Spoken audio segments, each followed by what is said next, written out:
solo. Ya. Pruebas de diagnóstico de enfermedades genéticas. ¿Ya? Bueno, como son pruebas diagnósticas, todo lo que está involucrado con la genética tiene que ser a nivel de genético, no hay forma, ¿no? A nivel de genes hay que estudiarlo. No podemos sacar, no podemos hacer un cultivo celular, ¿no? Bueno, si le haces cultivo celular, de todas maneras tienes que buscar genes o buscar algo, ¿no? No es como, por ejemplo, buscar una bacteria, no podemos hacerlo, no es como que, le voy a tomar un rayos X para encontrarle, no vamos a poder identificar de esa forma, ¿no? Todo tiene que ser a nivel de genes, ¿no? Cromosómicos, a nivel de genes, ¿sí? Entonces,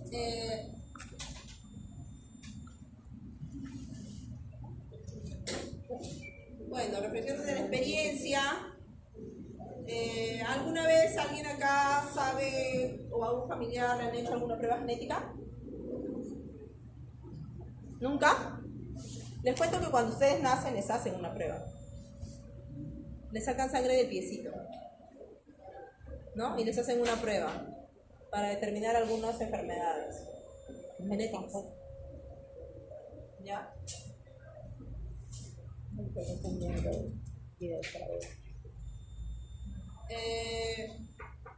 A ver, ¿qué nos dice acá? A medida que pasa el tiempo, el cuerpo de una persona comienza a sufrir cambios como la pérdida gradual de diversas funciones, ¿ya? Por ejemplo, en la piel, la aparición de manchas y cambios como sequedad y un mayor número de arrugas, ¿no? Una de las teorías más citadas respecto a la causa del envejecimiento es la acumulación con el tiempo de un mayor daño oxidativo generado por los radicales libres, ¿no? Es por eso que vamos envejeciendo, ¿no? Eso es lo que dicen, ¿no? Eso lo hemos visto, ¿se acuerdan cuando vimos epigenética? Sí. ¿No? Cómo iba pues el ambiente alterando nuestras células, ¿no? Y eso está relacionado con los radicales libres, ¿no? No solamente la exposición del sol, de la luz, ¿no? Sino los diferentes factores que pueden afectarnos, ¿no? Como el estrés o la mala alimentación, ¿no? Que va pues siendo acumuladas estas mutaciones, estas metilaciones, estos cambios, ¿no? Relacionados con diversos tipos de radicales libres, estas metilaciones, ¿no?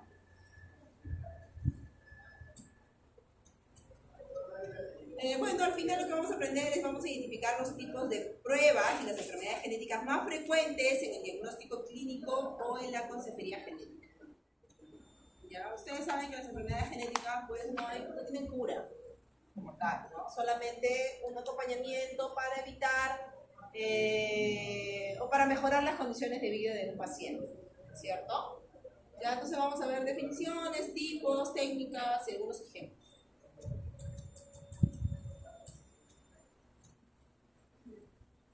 Bueno, según GTR, Genetic Test Registry, es el análisis de los cromosomas, ¿no? ADN o ARN o proteínas, como las enzimas, ya para la detección de mutaciones somáticas, mutaciones hereditarias, genotipos y fenotipos relacionados con enfermedades o salud, ¿no? Entonces, para estudiar o para ver,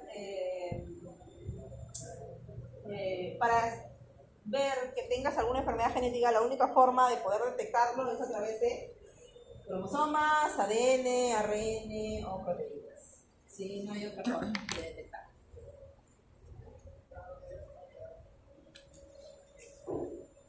Bueno, se hace un diagnóstico clínico, ¿no? Se hace un diagnóstico clínico y luego una investigación. ¿Por qué tienes la enfermedad?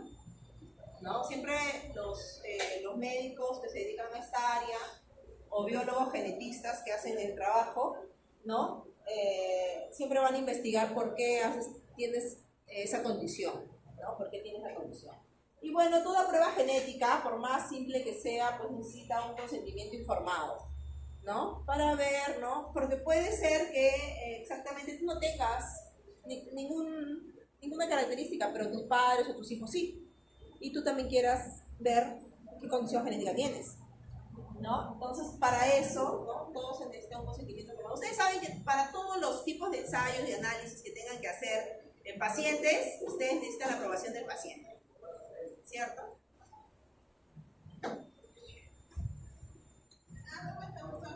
¿Para qué nos sirven las pruebas genéticas? Bueno, diagnosticar enfermedades, ¿no? Nos ayudan a precisar los factores genéticos que han causado las enfermedades, ¿no? Predecir qué tan grave pudiera ser su enfermedad, ¿no? Dependiendo, la semana pasada vimos que, por ejemplo, cuando aumentaban más los tripletes, ¿no? Aumentaba más el grado, ¿no? La intensidad de la enfermedad de enfermedades, ¿no? Entonces nos ayuda a predecir qué tan grave pudiera ser tu enfermedad, elegir la mejor medicina y la dosis correcta, aunque para, como te digo, las enfermedades genéticas no hay tratamiento, una forma de curarte. Sin embargo, sí paliativos para que evites algunas condiciones extras que podría generarte, ¿no? La enfermedad, ¿no? Descubrir factores genéticos que aumenten el riesgo de enfermedad, ¿no? ¿Cuáles son los factores genéticos que pueden aumentar riesgos a sufrir dicha enfermedad? Por ejemplo, no sé, una persona tiene alergia, ¿no? Alergia cutánea, no sé, lo tiene la mamá, lo tiene el hijo, lo tiene el nieto. ¿Por qué? Porque de repente vives muy cerca a una zona donde existe mucha contaminación, ¿no? Entonces encuentras, ¿no?, qué factores genéticos la contaminación está influenciando en tu ADN, ¿no? Entonces aumentando tus riesgos, ¿no?, de enfermedad. Identificar factores genéticos que pudieran pasarse a sus hijos, ¿no? Para eso nos ayudan estas pruebas genéticas, y determinar la presencia de ciertas enfermedades tratables en recién nacidos. ¿Ya? Países con establecimiento de pruebas genéticas, que realizan pruebas genéticas. ¿Quiénes realizan pruebas genéticas? Estados Unidos, 264 diferentes pruebas genéticas. Canadá 25, México 3, Colombia 2, Brasil 5. Con establecimientos, ¿ya? O sea, lugares donde realizan pruebas genéticas. Lugares, ¿ya? Acá no nos ponen ninguna Perú.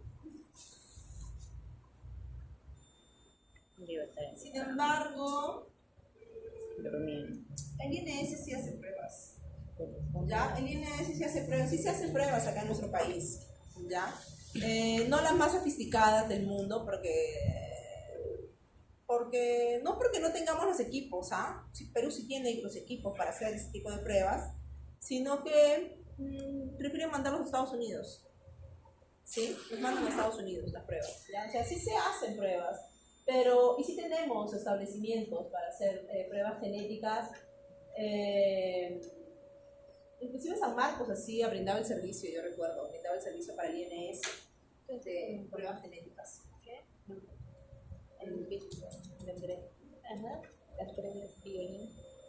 Bueno, ¿cuáles son las indicaciones para el análisis genético en la atención primaria? Los más habituales, ¿no? Los más habituales, antecedente familiar de algún trastorno genético, ¿no?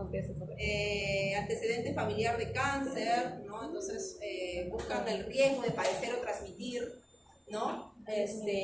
Algunas personas buscan un tratamiento preventivo para que no tengan, ¿no? Algunas personas, hay una empresa que acá en Perú se dedica al secuenciamiento de ADN, ¿no? Y ustedes saben que por secuenciamiento podemos determinar si tienes o no tienes los genes, qué tan activos pueden estar los genes, ¿no? Entonces, yo supe de un caso una vez que toda la familia de este profesor, toda la familia tuvo cáncer, ¿ya? Y él era prácticamente el único que estaba. Entonces él quiso hacer el ensayo para esta empresa peruana, ¿no? Para los marcadores que desarrollaron para detectar cáncer, ¿no? Y para predecir cáncer. Entonces, pero claro, yo no sé los resultados, ya, pero él sí se hizo, ¿no? Porque justamente la probabilidad de que él desarrolle era muy alta, porque todos los hermanos tenían, los papás habían tenido. Entonces él se preocupó por su salud, pues obviamente, ¿no? Entonces sí es una forma, ¿no? De hacer, ¿no? De evitar, ¿no? O ver el diagnóstico que te da, ¿no? Diagnóstico en individuos con anomalías congénitas, asesoramiento reproductivo, hijos con enfermedades, riesgo de un embarazo afectado, ¿no?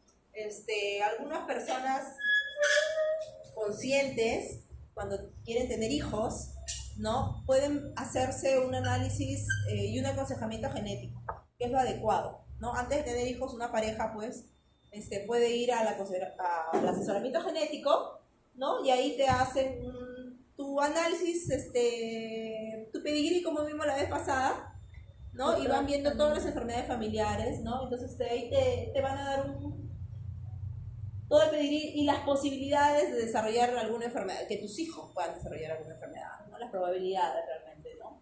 Y además también, pues, cuando hay mujeres pasados los 35, 40 años de edad, pues aumentan el riesgo de que los hijos puedan tener trisomía 21, ¿no? Por una mala división celular, ¿no? Por una mala división celular. ¿Ya? Entonces todo eso te aconseja, ¿no? En el asesoramiento genético y reproductivo, ¿no? ¿Sí? Y bueno, cuando ya determinan de verdad que una persona o que tu hijo está enfermo, ¿no? Definitivamente, ¿cuál sería la mejor forma de acompañarlo, ¿no? En el transcurso de la vida de esa persona, ¿no? Tipos de pruebas genéticas, tenemos 4 diferentes tipos, ¿no? Enmarcadas por diagnósticos, ¿no? Que puede ser un individuo sintomático, ¿ya? Confirmación de la enfermedad genética y un tratamiento correcto, ¿no? Predictivo, ¿no? Un individuo asintomático, no tiene, pero podría tener familiares enfermos o no, ¿ya? Y lo que se busca son genotipos de predisposición con el cáncer, ¿no? Como te contaba de este profesor, ¿no? Prenatal, ¿no? Progenitores asintomáticos, pero ya de repente la edad es muy avanzada, ¿no? Entonces se hace un tipo de prueba, ¿no? Embarazos de riesgos de malformaciones, un cribado neonatal, ¿no? Ustedes saben que cuando, por ejemplo, inseminación artificial, ¿no? Uno va, los investigadores o el personal que se dedica a esta parte de biología reproductiva, hacen inseminación in vitro y después de eso le ofrecen a los padres, ¿no? Una serie de análisis que podrían hacer con los embriones, ¿no? Se lanza una serie de tipos de análisis y de acuerdo a lo que te interese hacerle a tu bebé, tú le puedes hacer un montón de análisis, un screening, ¿no? De un montón de análisis. En verdad es de acuerdo a lo que quieras pagar. Cuanto más pagas, más análisis le hacen al embrión, ¿no? Entonces con menos probabilidades de desarrollar alguna enfermedad, ¿ya? Entonces eso sí se puede hacer un cribado neonatal, ¿no? Portador, ¿no? En el caso de individuos asintomáticos, ¿no? El riesgo de descendencia afectada y se busca heterocigotos, ¿no? La identificación de los heterocigotos, o sea, para saber quién puede ser un portador. No tienes la enfermedad, pero podría ser que alguien en tu familia, por ejemplo, tenga hemofilia, tenga daltonismo, ¿no? Entonces tú quieres saber si tú eres normal o eres una portadora, ¿no? Y ver las probabilidades, ¿cierto? Tenemos también pruebas moleculares, ¿no? Cuando hablamos ya de molecular, estamos hablando basados en ADN, ¿sí? Pruebas de PCR. PCR ustedes ya lo han visto cuando han llevado biología molecular, ¿no? Reacción en cadena de la polimerasa, ¿no? Que es básicamente fotocopiar un gen 1.000.000 de veces aproximadamente, ¿sí? Para poder visualizarlo. De las 2, 4, 6, 8, 20 copias que tengas, ¿no? Lo amplifica 1.000.000 de veces, ¿no? Entonces, todas estas técnicas están basadas en la detección utilizando la PCR, ¿no? Y utilizando enzimas de restricción, ¿ya? Enzimas de restricción, que es otro tipo de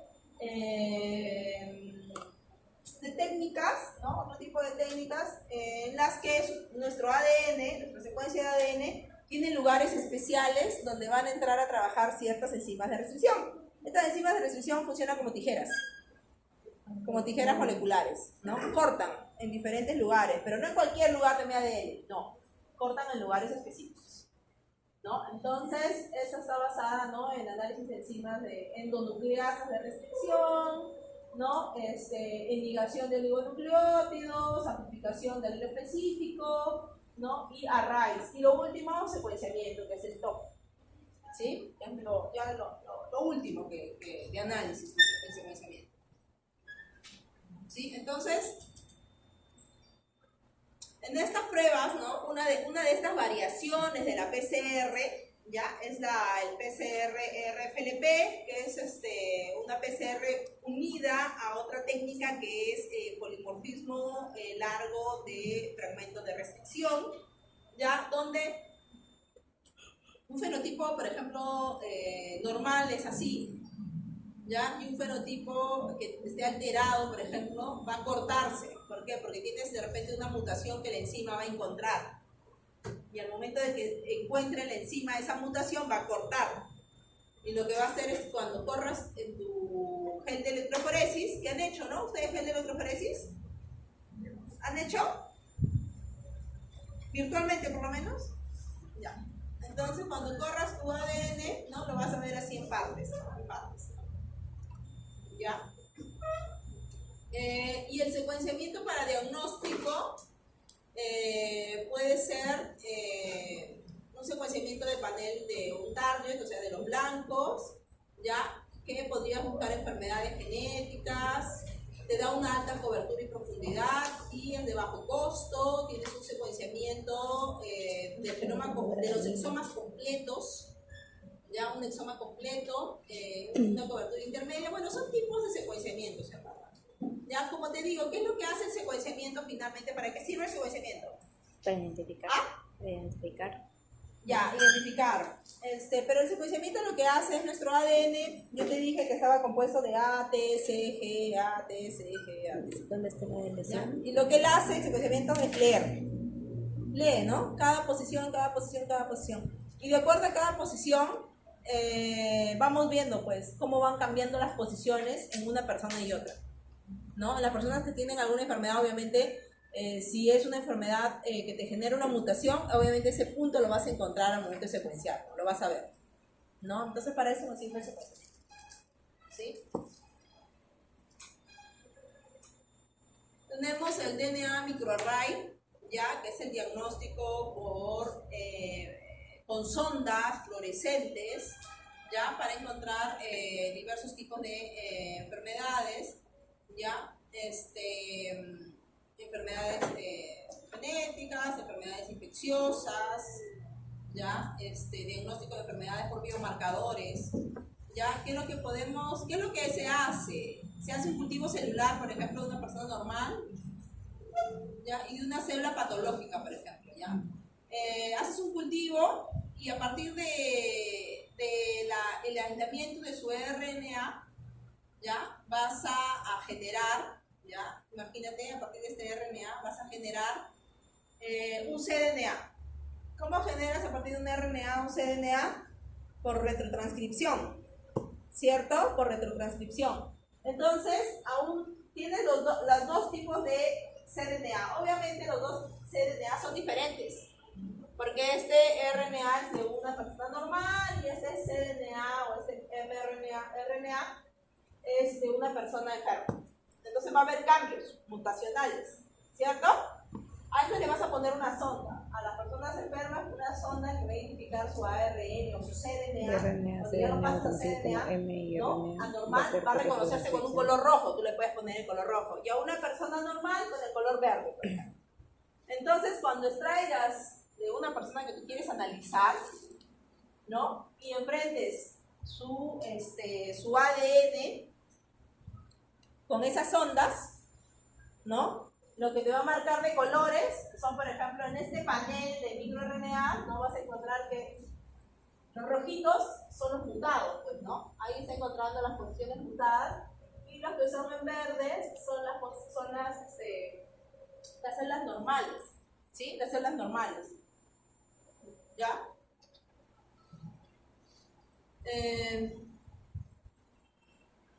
Cuando está en negrito, no presentes en la célula, en los verdes células normales, en rojo las células patológicas y en amarillo presente en ambas células, ¿sí? O sea que la célula tiene tanto los cDNA normal como un DNA mutado, ¿sí? Entonces eso es lo que hace el microarrays, ¿ya? El microarrays utiliza sondas fluorescentes para detectar presencia de fragmentos anormales, ¿ya? Y esta es otra técnica que es parecida al microarrays, ¿ya? Pero utiliza cromosomas. ¿Ya? También se generan sondas para detectar secuencias, cualquier secuencia que tú quieras encontrar en tu cromosoma. Cualquier secuencia que quieras encontrar en tu cromosoma, ¿ya? Se marca con una sonda que va a brillar, ¿sí? Que va a brillar en el microscopio de fluorescencia. Tiene que ser un microscopio especial para poder ver la luminiscencia de esta sonda, ¿no? Y lo enfrentas al cromosoma. Haces todo un proceso, claro, no es que lo sueltas nomás, ¿no? Entonces es un proceso de que tengas que abrir el cromosoma para que la sonda se pueda meter dentro del cromosoma, luego el cromosoma otra vez regresa a su forma original y finalmente lo enfrentas a la luz, ¿no? Y ¡pum! Va a brillar. Va a brillar que la posición donde puedes encontrar ese fragmento, ¿ya? Ese fragmento que estás buscando. ¿Ya? Entonces lo vas a ver así, mira, de colores, ¿no? Es bien bonito, de acuerdo a la sonda que tú escojas para ponerle la coloración, ¿ya?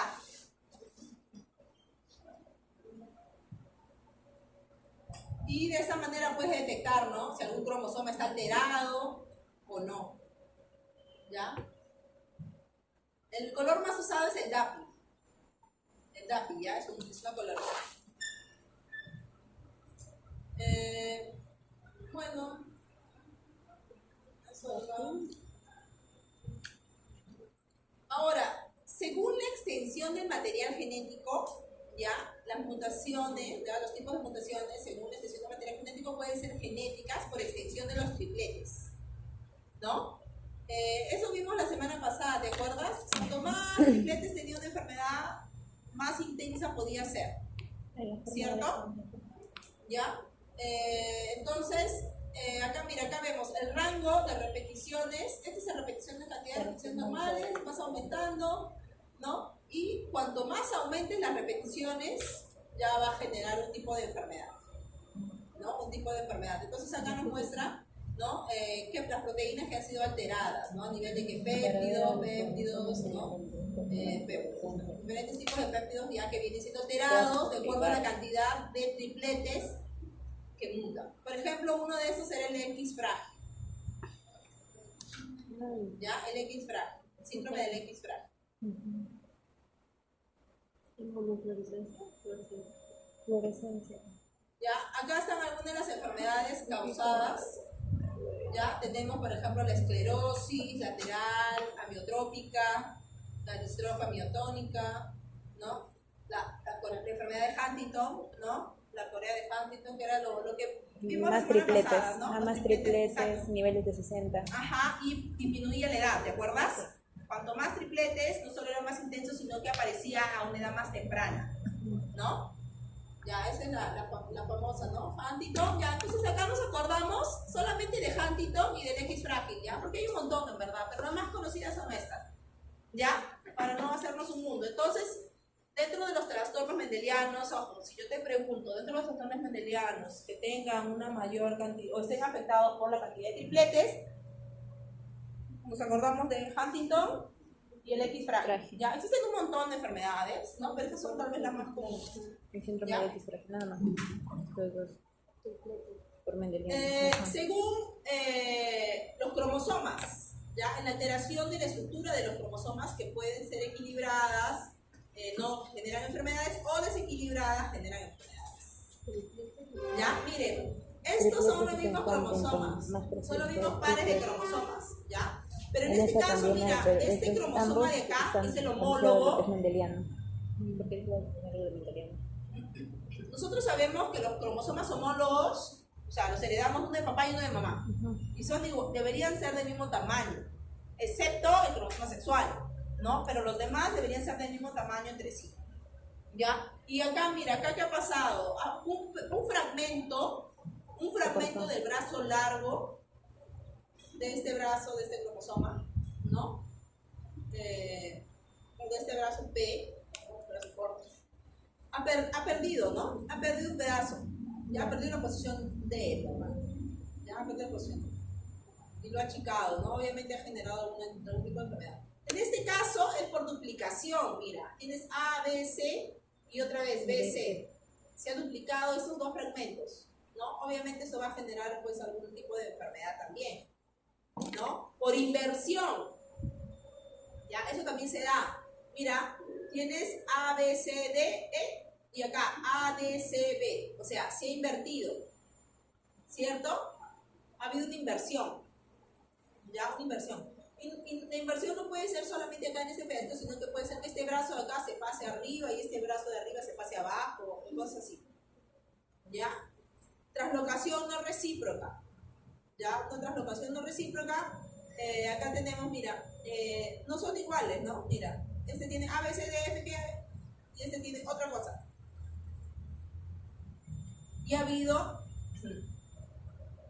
que estos cromosomas, ¿no? Mira, finalmente lo que ha pasado es que estos cromosomas han terminado desiguales, ¿no? Mira, este cromosoma largo tiene AB, un pedazo, un fragmento del otro, ¿no? Que se ha mezclado al otro cromosoma. Y este primer cromosoma se ha quedado más chiquito, se ha quedado sin una parte, y la parte que ha faltado le ha pasado al otro cromosoma, ¿no? O sea, una translocación, ¿sí? Una translocación es cuando un pedazo de uno le pasa al otro, ¿sí? Es una translocación.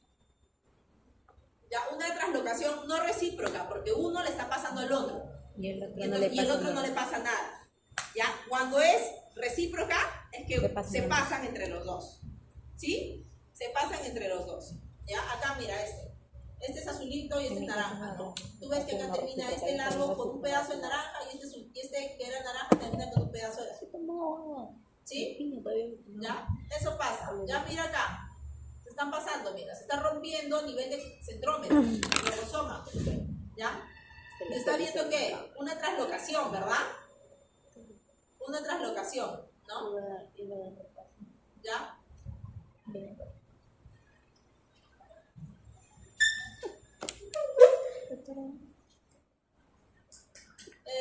¿Qué más? Pueden ser enfermedades o tipos de mutaciones a nivel genómico, ¿ya? Cuando hablamos de genómicas, alteraciones en el número de cromosomas, ¿ya? Cuando hablamos de las euploidías, ¿ya? Cuando hablamos de las euploidías, estamos hablando en modificación en el número total de un individuo de la carga haploide. O sea, modificación del número de juegos cromosómicos de la variación del número haploide. ¿Cuál es el número haploide que nosotros tenemos? 23, ¿verdad? Entonces, acá te está hablando de duplicaciones o triplicaciones o poliploidías, muchas veces fotocopiado de tus 23 cromosomas. O 22 cromosomas, dependiendo si son cromosomáticos, ¿no? ¿Ya? Muchas veces fotocopiado, ¿ya? Puede ser monoploidía solo cuando es uno, ¿no? Diploidía, ¿no? Nosotros somos diploides, ¿no? 46. Poliploidía, cuando tienen más de 46. Podría tener 72, de repente. Aunque es difícil, ¿ya? Difícil. Más que nada, este caso de mutaciones se da en plantas. Las plantas sí suelen ser poliploides. ¿Ya? Esas fresas gordas, grandes que te comes, esas son hexaploides por lo general, o tetraploides. ¿Ya? Y también podríamos hablar de aneuploidías. Cuando hablamos de aneuploidías, ahí sí es en la cantidad de cromosomas que podría aumentar o disminuir en tu carga genética. ¿Ya? Si hablamos de hipoploidía, hipo es abajo, ¿cierto? Estamos quitándole cromosomas a todo tu cariotipo, ¿ya? Si le vamos a quitar uno, monosomía. Si le vamos a quitar dos, mulisomía, ¿ya? Pero si hablamos de hiperploidía, hiper arriba, ¿cierto? ¿No? Hiper arriba, entonces estamos aumentando. Trisomía, nuestro cromosoma más uno. En el caso, por ejemplo, de trisomía 21. ¿Por qué? Porque tiene 3 cromosomas 21 nada más, o sea, un cromosoma adicional. Tetrasomía, 2 cromosomas más, ¿sí? 2 cromosomas más aquí ya tenemos. O sea, terminaría esa persona con 48 cromosomas, ¿cierto? Ya, muy bien. Y según las causas de las mutaciones, estas pueden ser naturales o espontáneas, como muchas veces sucede, ¿no? Por X motivo, pues, ¿no? De la nada, ¿por qué? Porque no hubo una buena la polimerasa no actuó bien, por algún motivo del ambiente, de repente se equivocó en ese rato, ¿no? Y se quedó ahí tu mutación, ¿no? Por ejemplo,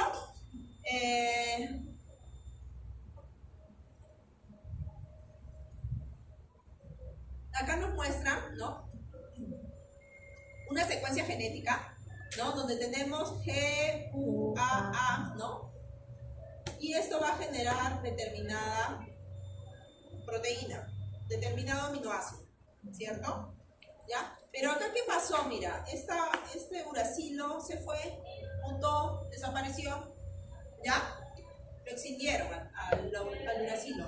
Entonces, ahora, ¿cambió o no cambió toda la secuencia? ¿Por qué? Porque cada aminoácido es 3. Entonces, al haber uno menos, ya no es GUA, sino GAA, ¿no? Y corrió, y se transforma en otra cosa. Se transforma en otra cosa, ¿ya? Por ejemplo, acá tenemos a este gatito, el gato duende, que nace de una mutación espontánea en 1969, ¿ya? Devonshire, en Inglaterra, ¿ya? Y luego se consiguió mantener la raza mediante la reproducción selectiva. O sea, a los gatitos que tenían esa mutación los reproducían entre ellos, pues, ¿no? Para mantener a la raza porque les gustó las orejas, ¿no? Y el cuerpo del gatito. Y tenemos diferentes tipos de mutaciones, enfermedades generadas por estas mutaciones espontáneas. Ya, por ejemplo, en el caso de esta acondroplasia, ya, la acondroplasia, mira, ¿dónde se lleva a cabo? Mira, bueno, en este locus, pero ¿qué es lo que va a alterar? El receptor del factor de crecimiento de fibroblastos. La tasa de mutación 1,4 por 10 a menos 3, o sea, bien poquita la mutación, ¿no? Pero imagínate de esa manera, ¿ya? Tenemos la ausencia del iris, mira, aniridia, ¿ya? Aniridia, ¿ya? Tenemos la distrofia muscular de Duchenne, ¿ya? Que esta también es una enfermedad conocida, ¿no? La hemofilia A y la hemofilia B, ¿no? ¿Te acuerdas que vimos la semana pasada por, en este caso, el factor 8 y el factor 9 dentro de la cascada de coagulación, ¿no? Tenemos al neurofibromastosis 1, a poliquistosis renal tipo 1 y al retinoblastoma también, ¿ya? Son enfermedades causadas por mutaciones espontáneas, ¿sí? Por mutaciones espontáneas, ¿ya?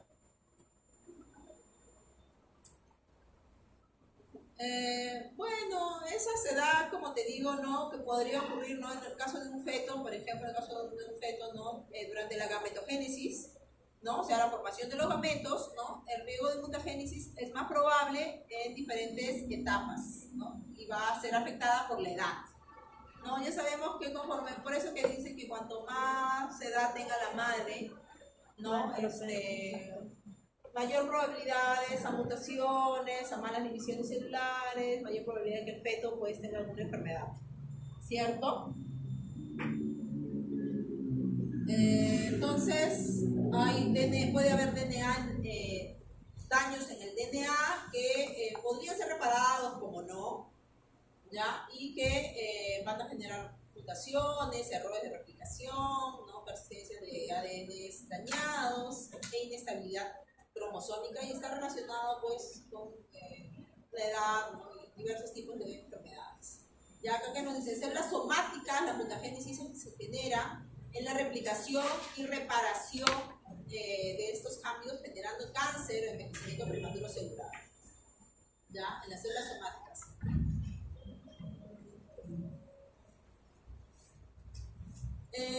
También dentro de los mecanismos de mutación espontánea podríamos hablar de tautomería.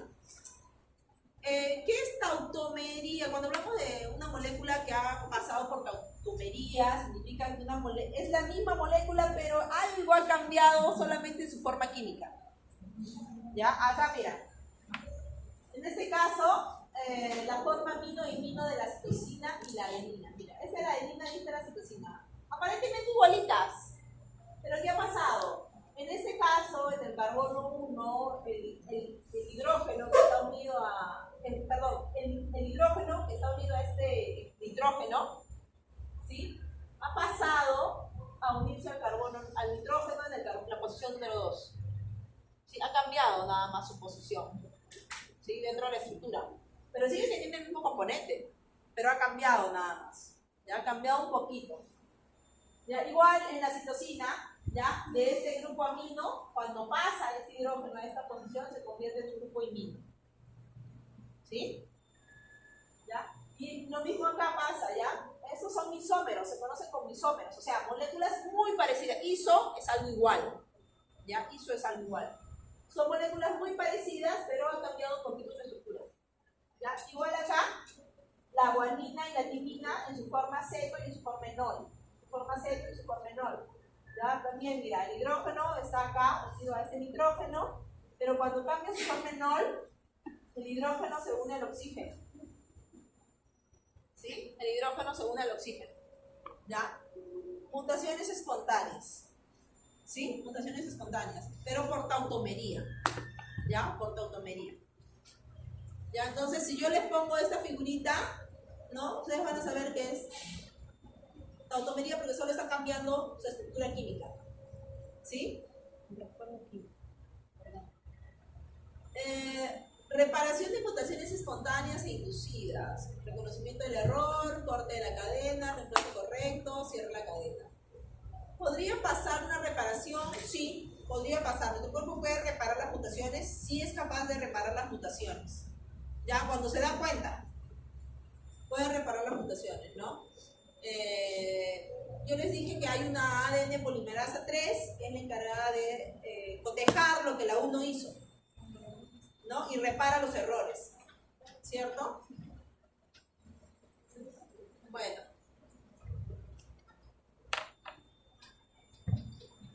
La clase ha sido cortita. Sí. ¿Preguntas?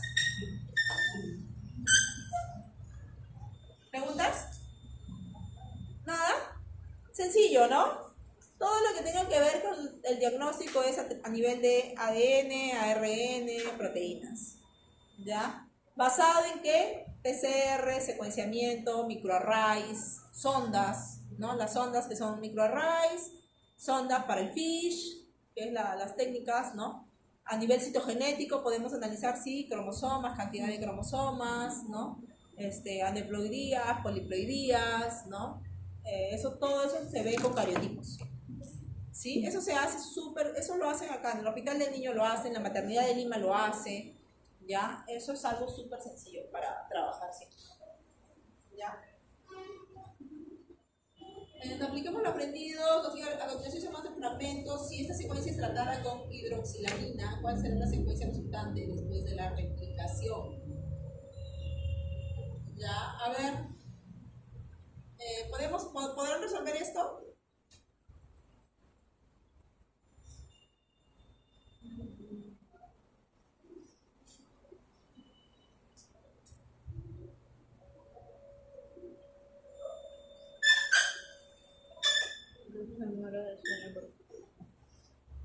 No me toques.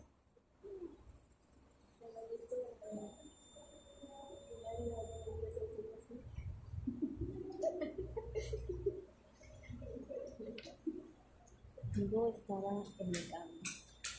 Mi tía ya no sé cómo los había convencido para no asistir. Pero creo que se perdió eso. Ay, chica, ¿qué haces? Y obviamente no le voy a contestar. ¿Qué aprendimos hoy? Que las mutaciones son fenómenos que se pueden originar por diversas causas, ¿no? Si se conocen sus mecanismos, en algunos casos nos permitirían tomar acciones que prevengan algunos. ¿Cómo podríamos prevenir una enfermedad genética? Con el screening que clasificó antes de que una pareja se una, les haríamos un balance de pedigrí. Ya, hacemos un pedigrí de una pareja que se quiere casar o que ya se casó. ¿Qué le sugeriríamos?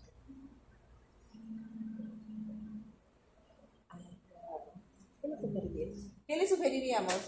Va ustedes una pareja que ya se casó, que se quiere casar, y que hace su screening y hoy tus probabilidades de que tus hijos salgan alterados. ¿Ah? ¿Consejería? Ya, sí, claro, le haces un aconsejamiento genético y le haces todo un screening. Ya, pero ¿qué le aconsejas?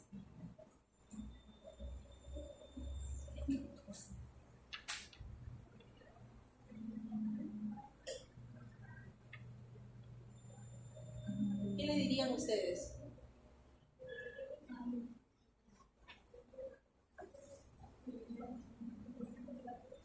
no tengan hijos, ¿no? Obvio, pues, ¿no?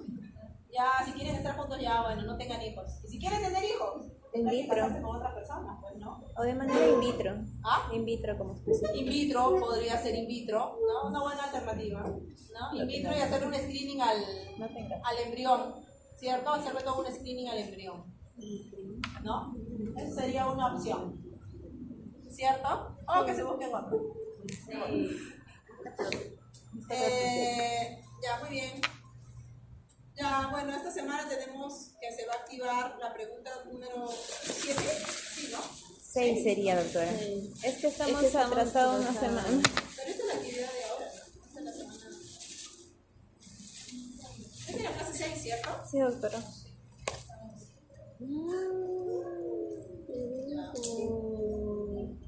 Comprensible. Entonces, hacemos las exposiciones, ¿sí? Para que no perdamos tiempo y luego hacemos el repaso. Sí. ¿Sí? Ya, muy bien.